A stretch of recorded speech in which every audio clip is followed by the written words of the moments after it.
Welcome back to the food forest. It's Thanksgiving weekend and I actually had to reshoot the intro to this video because the sound quality got corrupted, so that's why we're out at nighttime. And I'm not going to have time to do it tomorrow, so you're going to get this little nighttime intro. But in today's video, I took my kid to hockey, and on the way home I drove back through the country roads to look for a bunch of things. So the idea of this video was, what can you do in the fall now when everything's going to sleep in your food forest, in your gardens, you're kind of cleaning them up, you're getting, done for the season there. What can you do now that's very beneficial to the food forest? And there's a couple things. Looking for wild forageables, identifying them now so you can find them in the spring. This is really, really important. So that'll be the beginning of this video. And then we're going to go around and look for other food species that we can save seed from. You're going to look for herbaceous layer plants that you can save seed from, native wildflowers, that kind of thing. You want to be able to save seed from those things now so you're not spending a fortune on your food forest. So go find those now, save the seed so that you can propagate them over the winter, or you can just direct sow them. So we're going to do that with a couple plants. We'll talk about a couple key plants here. We're going to focus on two of my favorite trees. We're also going to talk about these trees are very good candidates for guerrilla planting, with the caveat that they're good in my zone for guerrilla planting. Make sure that you know what's native in your zone, because I think both of these trees can be problematic in certain areas. They're great wildlife support plants though, and they're fantastic in my area, so I collect them. And these are two big plants that I will do a lot of guerrilla planting with because they're so good and support so many species of insects and mammals and small creatures as well. This is the, don't just plant trees, plant an ecosystem, plant things that support life. That's always the goal. So hope you enjoy this video, and let's get right to it.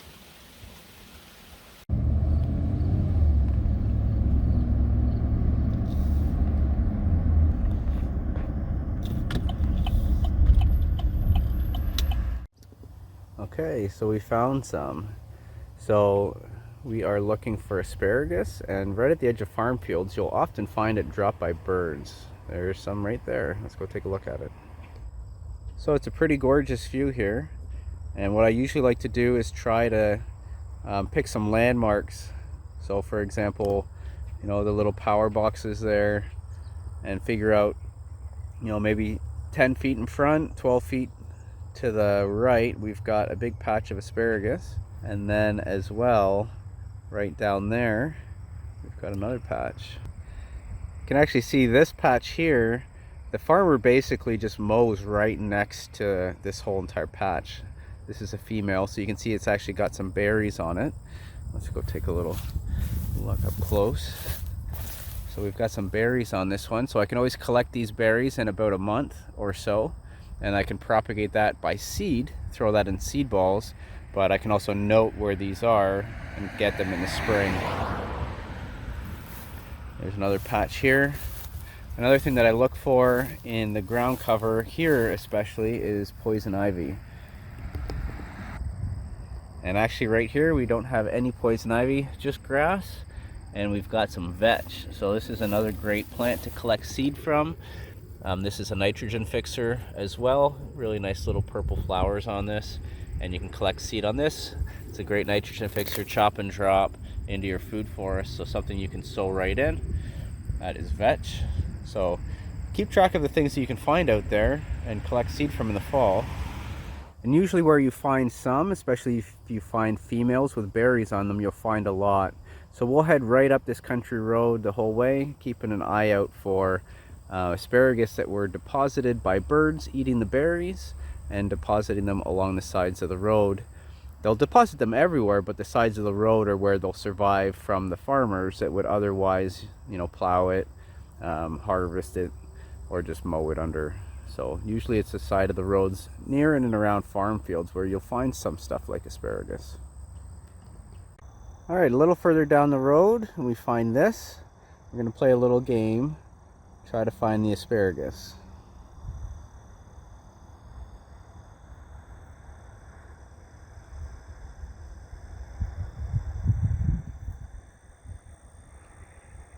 Anyone see it yet? I mean, I know you foragers out there will know exactly which one it is, but it helps as it turns yellow. It becomes a little easier to see, and that's right. We've got a couple here. Actually, we've got some right there in the back. It's this wispy green plant, and then we've got some right here. This is a nice big patch, and as always, we look for poison ivy on the ground. Now, thankfully in the spring, when you're harvesting wild asparagus, the poison ivy tends to not be up. And we've got some right there, so we've got some poison ivy in here. But it tends to not be up.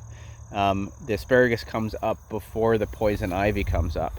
But we're about a month away from being able to find asparagus really easy. And that's because the green ferns are turning this really bright yellow. And it's unmistakable. So, you know, if you're in southern Ontario, keep your eye out all along ditches and valleys, all along the roadsides, and look for these very, very yellow plants that look like this. That's an asparagus patch, and you can come back and get, you know, who knows, a couple $100 worth of asparagus if you track down enough of it. So the asparagus will be hidden in the grass. You can actually see that there's more back in here. So this is a fairly large asparagus patch, and we're just going to add it to our list of asparagus that we go hunting for in the spring. I don't think anyone farms this stuff. Okay, so you're going to have to forgive any traffic noise here, but I just wanted to show you this. This is one of my favorite types of places to guerrilla garden, and I plant a lot of willows in and around these stormwater management ponds for different communities. So this is one that is very accessible. You just have to jump the fence, and some of these willows in here, I don't know if you can see the one behind the stop sign there, that's actually my willow from my backyard. I'm cutting from my backyard, and I plugged a bunch of them all in and around this stormwater management pond. And it's because they tend to not really bother these places, and no one really goes in there. So it's a great place if you don't have land to plant your own little food forest. Just make sure that you're, you know, propagating things that are native, and you don't introduce any invasives. But these can be great little wildlife corridors inside cities. Okay, let's get out of this traffic noise. So this is the main thing that I'm looking to do today, and that is tree rescue. So this is right at the side of the road, so sorry about any road noise. But this is an area where the city will come with a brush hog and just like wipe all of this out and take it all out. And in fact, this tree here, you can see that it's actually been knocked back a few times. So hopefully we can get at it. It might have a kind of deep taproot. We might not be able to get it, but we're gonna try to save this tree and transplant it somewhere else. This is black locust.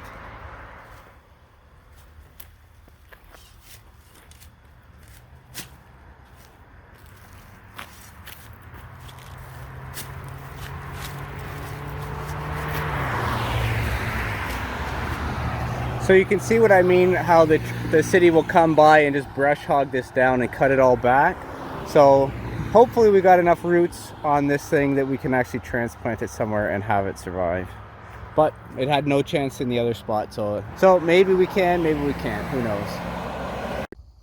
All right, a little further on our journey, just look at the beautiful biking that we have up here in Ontario. We've got a little strand here of black walnuts. There, and again here. So none of these seem to actually have any black walnuts on them.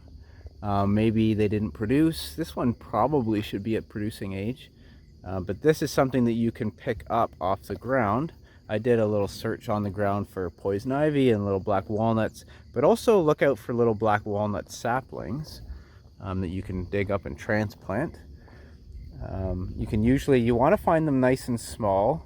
There's nothing in here at all, but thankfully there's not too much poison ivy in here, but I don't see any black walnuts on here.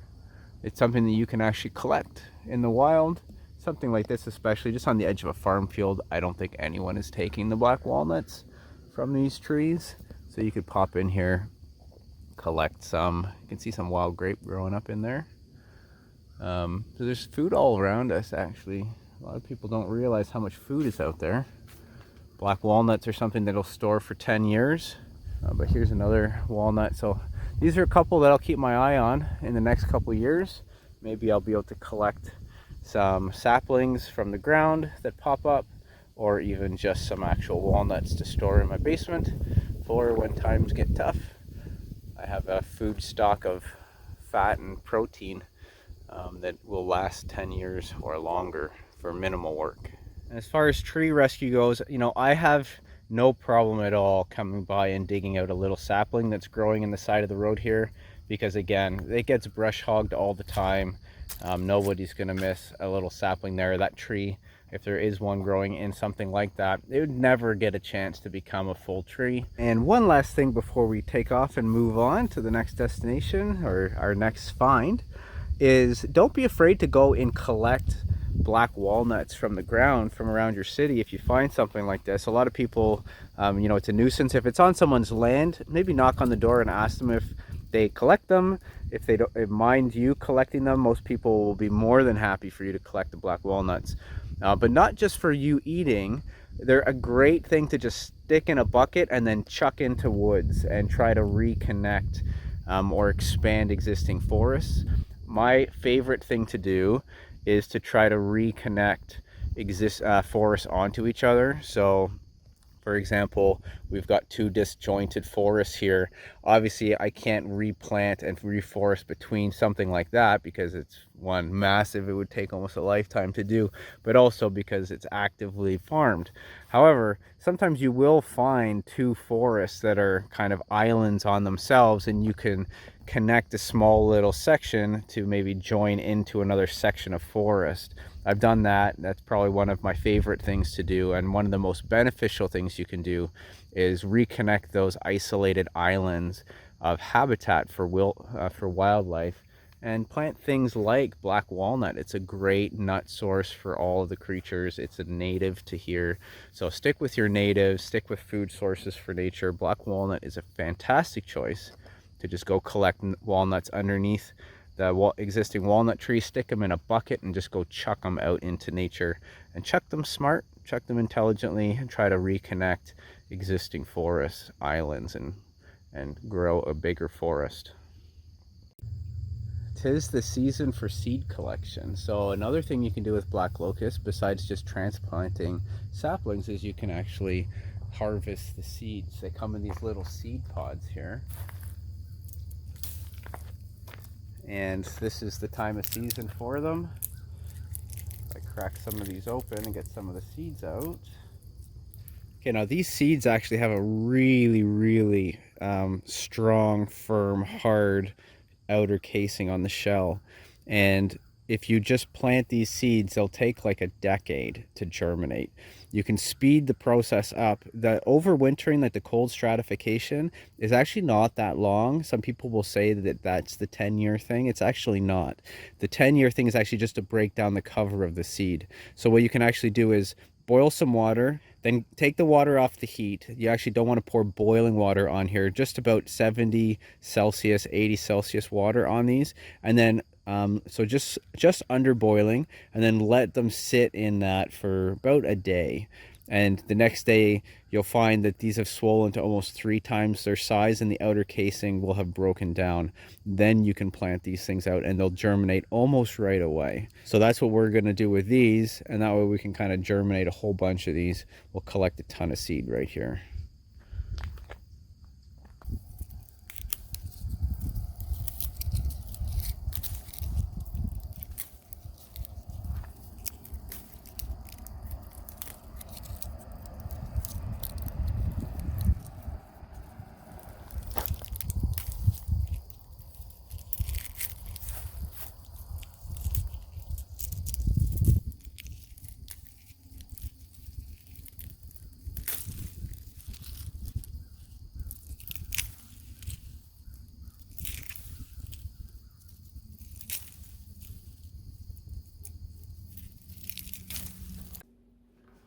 And fill it up with water, get rid of the chaff.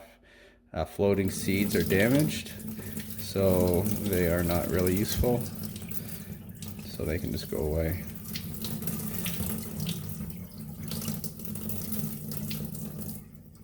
All right, so this is all the bad seeds. This will go in the compost. And if I germinate some black locusts, you know, if there's a couple good seeds in this bad bunch, then that's also cool. And I can dig those up and transplant them.